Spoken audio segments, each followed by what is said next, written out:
በእውነት በእድሜስ ብቻ ሳይሆን በእውቀት የሸመገሉ እነሱ ቢናገሩ ውስጣቸው ሰማዕት ነው። አዎ የዚያን ጊዜ ያደረ ነገሩ በአይምሯቸው የሰረጸው ነገር ዛሬ ለቤተ ክርስቲያኒቱ አምድ ሆነው እሳት የሚቃጠል ድንጋይ የሚወርወር ወደ ኋላ ሳይሉ ቀጥ ብለው ቤተ ክርስቲያኒቱን አቁመዋት ያለ ደግፈዋት ያሉ የቤተ ክርስቲያን አይማድ የሆኑት እዚያ ትምህርት ቤት የወጡት ናቸው ለማለት ያክል ነው። በዚህ በኩልም ሰማዕትነት ይገኛል። እመቤታችንን እሞሙ ለሰማዕት እንላት የለን? አንገቷን ተቆርጣ እኮ አይደለም፣ ታስራ እኮ አይደለም። የገጠማት ስደት ሰማዕት ብቻ ሳይሆን እመሰማዕታት አስብሏታል።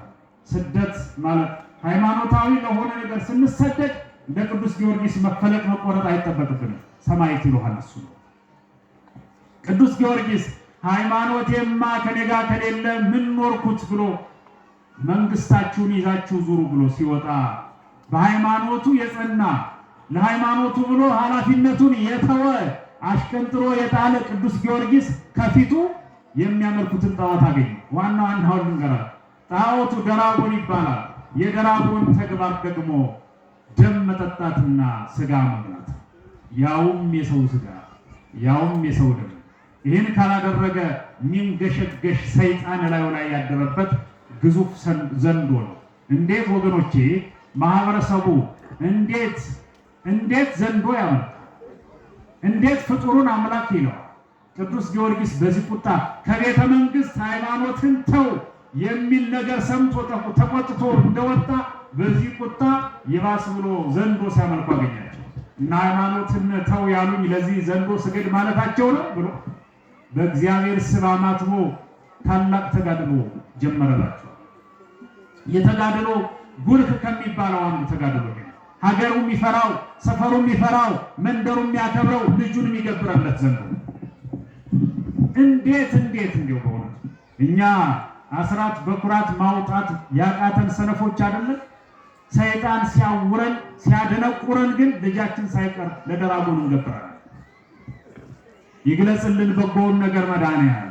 እንዴት ልጁን አሳልፎ እንዴት ለሰይጣን ሰው ይሰጣል? ልጁ አይኑ እያየ ለሰይጣን ራት ሲሆን የታየበት በጣም መጥፎ ታሪክ ነው ያ። ቅዱስ ጊዮርጊስ ግን ኮለል ብሎ እንደ ሰማይ ፀሐይ ምንድነው የሚለው? ፀሐይ ረዳ ኮከበ ፋርስ ይሉታል ሊቃውንት። ኮለል ያለ ለዓለም ያበራ ፀሐይ፣ የቀን ብቻ ሳይሆን ማታም የሚያበራ ፀሐይ፣ ትላንት ብቻ ሳይሆን ዛሬም የሚያበራ ፀሐይ፣ ዛሬ ብቻ ሳይሆን እስከ ዕለተ ምጽአት የሚያበራ ፀሐይ፣ በድቅድቅ ጨለማ ለሚኖር ሕዝብ የሚደነቅ ብርሃን ፀሐይ ቅዱስ ጊዮርጊስ በረከቱ ከሁላችን ጋር ይሁን።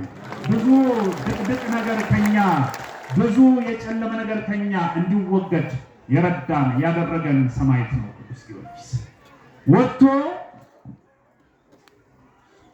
መመለኩ ሳይቀር ለምልክናው ይገባል የተባለ የሰው ልጅ ሲገበርለት ማየቱ ሌላ ቁጣ ቀሰቀሰ። አንድ ልጅ ዛፍ ላይ ታስራለች። ምንድነው ሻላት? እኔ ለአምላኬ ደግሞ በጸጋ ተቀብለውና አይ እንደው እኮ ሞትን ያላገባብም ቢሆን አምኖ መቀበል እንዴት አይነት ሞኝነት መሰላችሁ! ለማጸድቁበት ነገር አትሙቱ ወገኖች። ሰው ለማይጸድቅበት ነገር መሞት የለም እና ለማጸድቅበት ነገር ስለነገሯት አንቺ እኮ ለአምላክሽ መስዋዕት ሁነሽ ቀርበሻል አሏት። መስዋዕት ቃየል ናት እንጂ እቺ መስዋዕት አቤል እንዴት ትሆናለች? መስዋዕት ቃየል መሆኗን ሳታውቅ ራሷን አሳልፋ በፈቃዷ ብበላም ግድ የለም ብላ ያመነች ምስኪን ግን ታለቅሳለች ሰው ናትና። ቅዱስ ጊዮርጊስ አልፎ በጻዕዳ ፈረሱ ጎምለል ይላል። ወጣት ነው፣ ያውም ሃይማኖታዊ ወጣት ስትሆኑ እንዴት እንደሚያምርባችሁ በእውነት ነው። ወጣቶች ይሄን ነገራችሁ፣ ሴት ወንድ በወጣትነት ዘመን ላይ ያላችሁ ኦርቶዶክሳውያን ወጣትነታችሁ በመንፈስ ቅዱስ የተረዳ የታገዘ ከሆነ እንዴት እንደሚያምርባችሁ ሞገሳችሁ ለምድር ለሰማይ የሚያስፈራ ለጠላት የሚያስፈራ ለሰይጣን የሚያስፈራ ነው የሚሆነው። የተቀባ ወጣት እንደ ዳዊት፣ የተሰየመ ወጣት እንደ ጊዮርጊስ በአጋንንት ፊት ድል የማድረግ ክብርና ሞገስ ያለው ወጣት መሆን ያስፈልጋል።